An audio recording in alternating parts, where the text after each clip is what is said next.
I'm so cold, I hardly know what I'm doing. Yep, there's ice in my beard.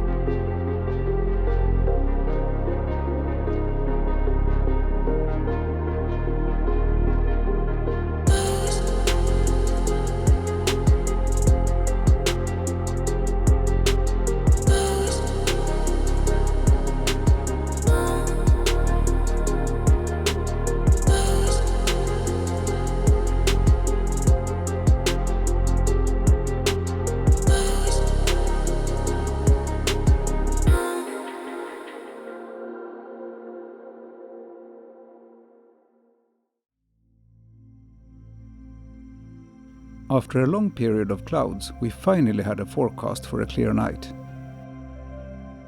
I had a plan to make a comparison between a really cheap H-alpha filter and a higher quality one. So I started preparing for a night of testing. I chose a location close to my house since it was so cold. Now I only had to wait for the darkness.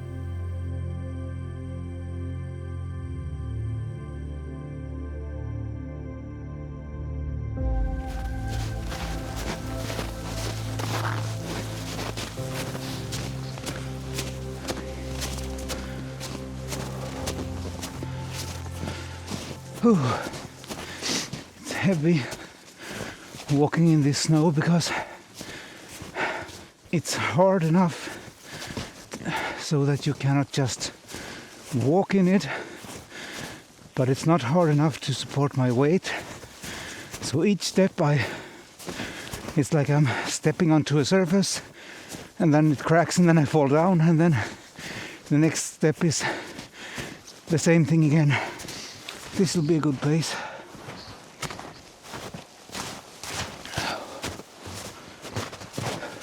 I brought my bigger tripod here earlier today, so I think I'm going to put that one up here now.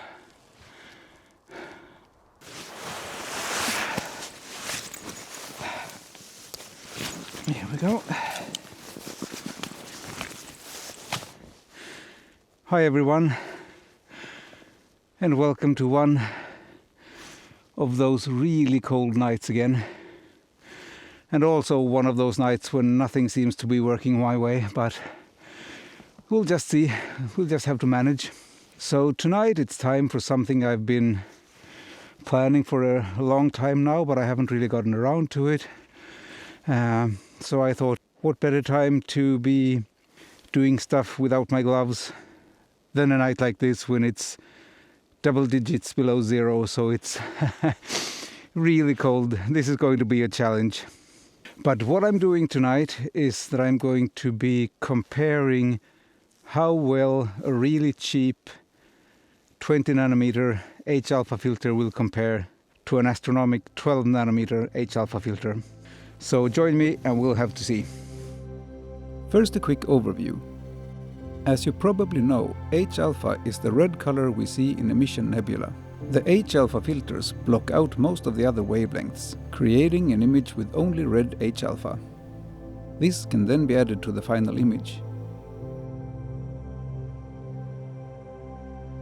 How much of the unwanted signal that is cut out is stated in nanometers, where a lower number means a more narrow filter and more unwanted signal is cut out. First, I bought a really cheap H-alpha filter to see if it would work. I then bought a higher quality filter, the Astronomik clip-in filter. The clip-in filter is 12 nanometers, the cheap filter is 20 nanometers, and really narrow filters, like the ones I use for deep sky, are 3 nanometers. More narrow filters make it harder to find a star to focus on, but the editing is easier and the final result can be better. Narrower filters are also more expensive. But enough about filters and let's get on with the test. So I thought I would be using my AstroTrack tonight because I want to make absolutely sure that tracking doesn't play any part in this. And the Nomad is really good, but I'm not sure if it could introduce some sort of minor tracking error. So that's why I'm going with my old trusted AstroTrack.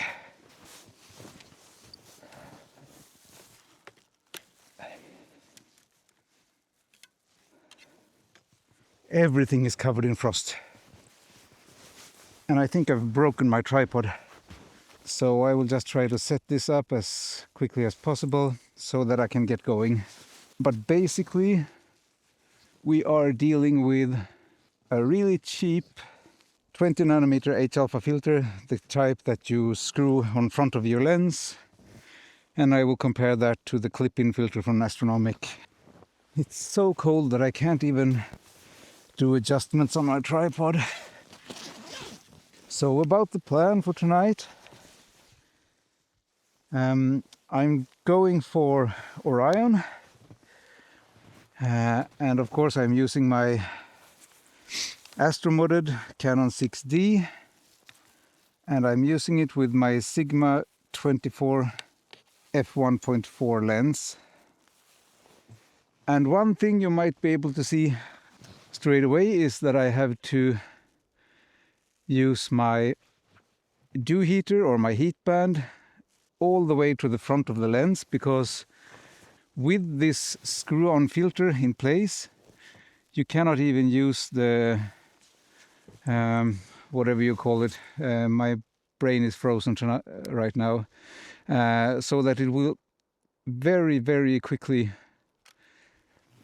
get frost or dew when the conditions are like that. So I'm going now with 1 minute exposures at ISO 3200 and f2. So I'm doing about 8 exposures now to see. There is a little bit of light pollution in that direction. This place is portal 3 or 4, but there is some light pollution, mainly towards the south, where there are larger cities. It's so cold that nothing is working. I've broken one tripod.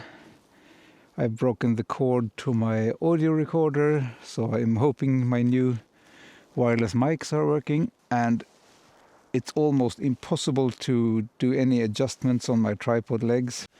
Let's see now.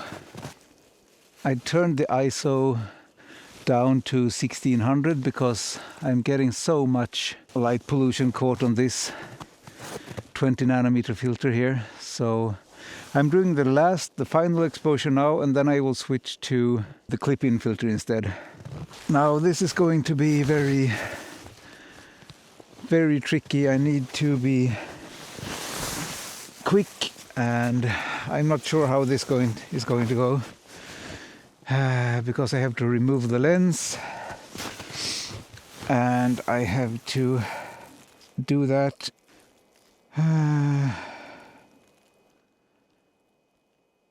without... A few moments later. I have to do that without getting myself into another problem here now. I'm so cold, I hardly know what I'm doing. But I'm gonna try to take the lens off, get this filter in, and hopefully I won't ruin too much stuff.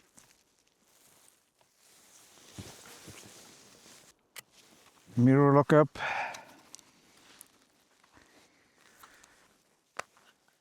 I'm going to try not to even breathe.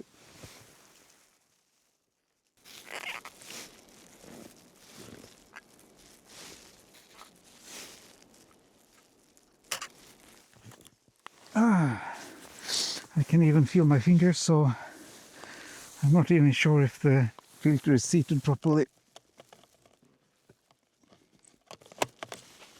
And sure, I could have waited and done this on another day when it's not that cold, but where's the fun in that, huh? Are you kidding me? I've run out of battery on my headlamp. It's not going very good for me today. Like I said, I run out of battery on my headlamp here. But I'm gonna try to unscrew this filter without breaking it in the cold. And then I'm gonna attach my... Why can't I even remember what these things are called that you use not to get sun in your... Ah, this is horrible. Since everything is so cold, I'm afraid I'm gonna break something as well. But I'm just gonna reattach the dew heater now and hope that we can get this thing rolling. And then I'm gonna have to get another lamp.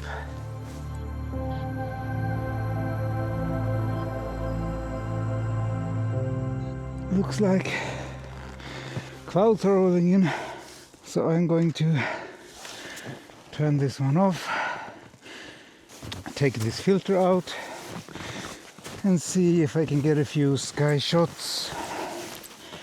Probably not, considering the cloud situation. Am I the only one who thought I was filming and then turned the video on when I thought I was turning it off? Wow! That was so lucky. I just finished my H-alpha shots. I just have to review. I think I just got enough to be able to show what I want to show with these different types of filters. Never trust the forecast. Ooh. Haha. Well, like I said, I've broken stuff the entire night here. I haven't been able to adjust anything on my expensive Sirui tripod because all of the leg locks are completely frozen solid, and lots of other stuff.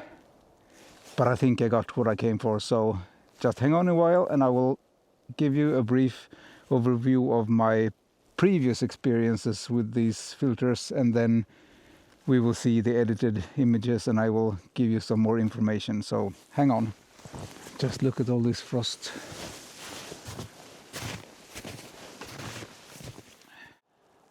Well, as it looks like the aurora is kind of going off behind me, I thought I would just wrap up this night.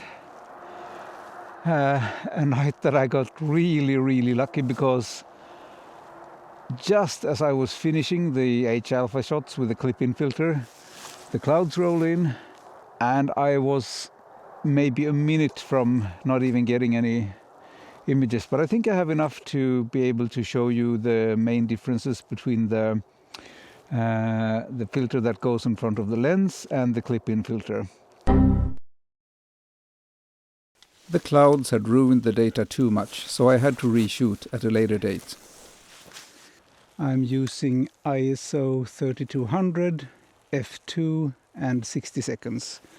And I thought I would do about 10 of these and then switch to the other filters so I don't risk ending up in the same situation as last time with clouds rolling in or something like that. And also I don't want the field of view to change too much with regards to the light pollution. I want it to be a fair comparison. So I will switch and then maybe I will switch back again.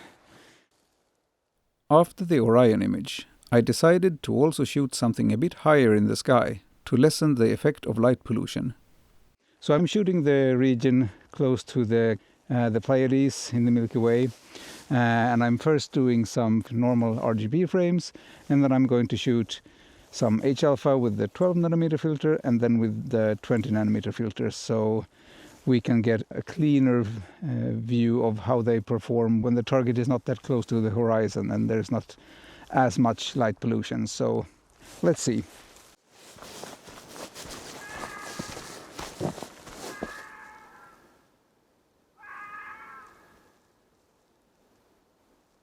Since it's been a while since I took the last image, of course the night sky isn't in the same position as it was last time, so I'm taking new images of the tower as well. My test didn't really go the way I had expected, but more on that in a while. My main complaint about the 20 nanometer filter that goes in front of the lens is, of course, that it isn't narrow enough. It doesn't block out enough of the light pollution, and if there is slightest bit of haze in the air, everything just gets, like the entire image is just red. You cannot really see any definition in the H-alpha. But other than that, one of the worst things about it is that the filter will fog up or frost up immediately. I've had times when I've tried it and I've got maybe 1 or 2 exposures and then it's already fogged up, since it's so much in front of the lens and that you cannot use the lens hood. The next big problem with this filter that goes in front of the lens is also something that I've had an issue with almost every time I've used it, and that is that I get Newtonian rings. And I'm not sure why, if it is that I maybe get it slightly out of alignment when I screw it onto the lens or something, but these Newtonian rings are almost impossible to edit out once I try to use the H-alpha data, so yeah. Now, granted, there have been a few occasions when I have used this filter, and that was mostly from Tenerife, where the skies are fairly dark. So why would you even get a filter like that? Well, for me it was the price, of course. So I just wanted to try to see if they were any good or even usable. And it turns out, no, not really, not for my purposes. So I wouldn't really recommend them to anyone. Now, this is where it becomes a bit tricky. It was very obvious that the cheap filter picked up a lot more unwanted light, as you can see from these unedited frames. But when I started editing, it wasn't as simple as that. When using software like PixInsight to remove gradients and background, the higher sky images were not that different from each other. Sure, the 20 nanometer data was cleaner with less light pollution, but when staying away from the horizon, the 20 nanometer data was pretty okay to use. However, using only Photoshop, the 20 nanometer data would have been very hard to work with, and I had to work a lot more on the 20 nanometer data to get it okay. And again, I got problem with the Newtonian rings. Also, I think it would have been a totally different story if I didn't have the Boltle 3 to 4 skies that I have.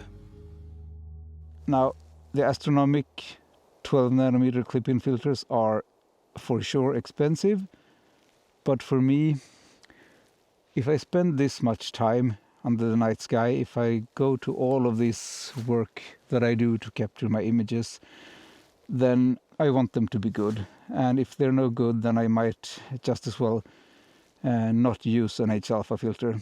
It is kind of a hassle to get it in and out of the camera during the night. But if you want some H-alpha to enhance your images, I think this is the only way to go. So I think I will have to wrap up for tonight. I'm kind of frozen. I think I even have, I have ice in my beard. So that's a clear sign that it's time to to wrap up and go home. So I hope you enjoyed this little product review and test, and that you enjoyed following me here in this really, really cold Swedish winter night. So thank you for watching, and I will see you next time.